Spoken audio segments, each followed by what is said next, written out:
কোন কোন ব্যক্তির দোয়া আল্লাহ তাআলা আরশ মহলে পৌঁছে না এবং আল্লাহ তাআলার দরবারে কবুল হয় না? নাম্বার 1, হারাম উপার্জনকারী। যারা হারাম উপার্জন করে এই ব্যক্তির দোয়া কখনো আল্লাহ তাআলার আরশ মহলায় পৌঁছে না এবং আল্লাহ তাআলার দরবারে তার আকুতি মিনতি, তার এই যে আশা আকাঙ্ক্ষা, তার আরজিগুলো আল্লাহ তাআলার দরবারে কবুল হয় না। যারা হারাম উপার্জন করে, এই হারাম উপার্জনের ব্যক্তি একসময় খানা কাদায় এলোমেলো পোশাক নিয়ে এবং দীর্ঘ সফর নিয়ে সে আল্লাহ তাআলাকে বলতেছে, ইয়া রব, ইয়া রব, ইয়া রব তাগফিরলি, হে রব আমাকে মাফ করে দাও।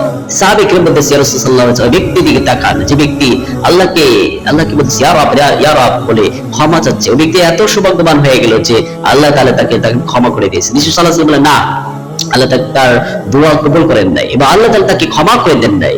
লিমাজা ইয়া রাসূল সাল্লাল্লাহু আলাইহি ওয়াসাল্লাম, সাহাবী কেরাম বলে, ইয়া রাসূল কেন রাসূল সাল্লাল্লাহু আলাইহি ওয়াসাল্লাম তাকে দোয়া কবুল হয়নি? রাসূল সাল্লাল্লাহু আলাইহি ওয়াসাল্লাম বললেন যে তিনি যে খাবার খায়, খাবারটা হচ্ছে হারাম, পোশাকটা পরে আছে এটাও হারাম, তার পানীয় শরাব সবকিছু হারাম। তার মানে হারাম উপার্জনকারী ব্যক্তির দোয়া কবুল হয় না। নাম্বার 2, আত্মীয়তা ছিন্নকারী দোয়া কখনো কবুল হয় না। যারা আত্মীয়তা ছিন্ন করে, আত্মীয়তার সম্পর্ক বিনষ্ট করে দেয়, এই ব্যক্তির দোয়া কোন কবুল হয় না। নাম্বার 3 হচ্ছে যে ব্যক্তি ফরজ ইবাদত ত্যাগ করে দেয়। ফরজ ইবাদত গুলো যে ব্যক্তি বিনা হিসেবে সে ত্যাগ করে, পরিত্যাগ করে দেয় এবং ছেড়ে দেয়, এই ব্যক্তির দোয়া কখনো আল্লাহ তাআলার দরবারে কবুল হবে না।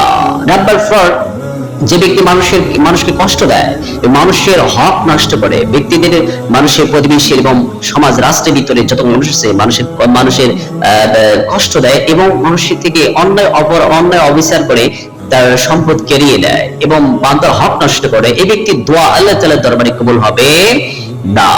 নাম্বার 5, ওই ব্যক্তির দোয়া আল্লাহ তাআলার দরবারে কবুল হবে না যে ব্যক্তি সব সময় 24/24 ঘন্টা ওয়াল টাইম সে পাপের প্রতি নিমজ্জিত, পাপের পথে চলে, সব সময় গুনাহ করে, গুনাহ করার পরে তওবা করে না, সবসময় গুনার ভিতরে আছে। এই ব্যক্তি যদি আল্লাহ তাআলার কাছে যদি দোয়া করে, এই দোয়াও কবুল হবে না। দোয়া তখনই কবুল হবে যখন আল্লাহ তাআলার কাছে ক্ষমা প্রার্থনা করবে, আল্লাহ আমাকে ক্ষমা করে দাও, আমি যা ভুল করেছি, আল্লাহ আমি আর ভুল করব না। এই প্রতিশ্রুতি যে ব্যক্তি না দিবে তার দোয়াগুলো কবুল হবে না।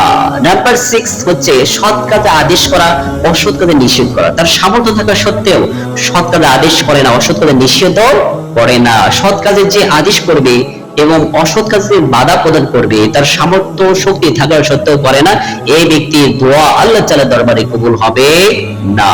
নাম্বার 7, ওই ব্যক্তি দোয়া আল্লাহ তাআলার আরশে মহলে পৌঁছবে না যে ব্যক্তি মানে অমনোযোগী হয়ে দোয়া করে, তাড়াহুড়া করে দোয়া করে, এরপরে সন্দেহ করে যে আমার দোয়াগুলো মানে কবুল হবে না।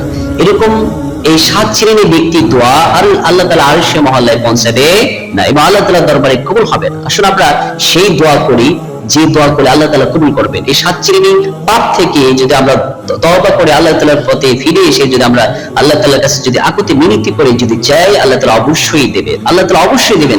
24 ঘন্টা আল্লাহ তাআলা দেওয়ার জন্য আল্লাহ তাআলা তার দরজা খুলে রাখছেন। এজন্য আমরা দোয়া করি। যে ব্যক্তি দোয়া করে না, মাল্লাম ইয়াসআলিল্লাহ ইয়াগদাবা আলাইহি, যে ব্যক্তি আল্লাহ তাআলার কাছে দোয়া করে না, প্রার্থনা করে না, আল্লাহ তাআলা তার রাগান্বিত হয়ে যান। আর মনে রাখবেন, আদ-দুআ ওয়াল ইবাদ, আদ-দুআ ওয়াল ইবাদা, মানে দোয়াই হচ্ছে একটা ইবাদত। আদ-দুআ মাখুল ইবাদ, আর প্রত্যেক ইবাদতের মূল মগজ হচ্ছে দোয়া করা।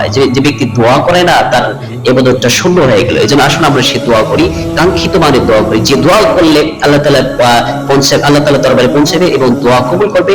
এই সকল কাজ, এই 7 শ্রেণীর পাপ থেকে আমাদের প্রত্যেককে বাঁচার তৌফিক দান করুন এবং আল্লাহ তাআলার সে সান্নিধ্য অর্জন করার তৌফিক দান করুন। আমিন।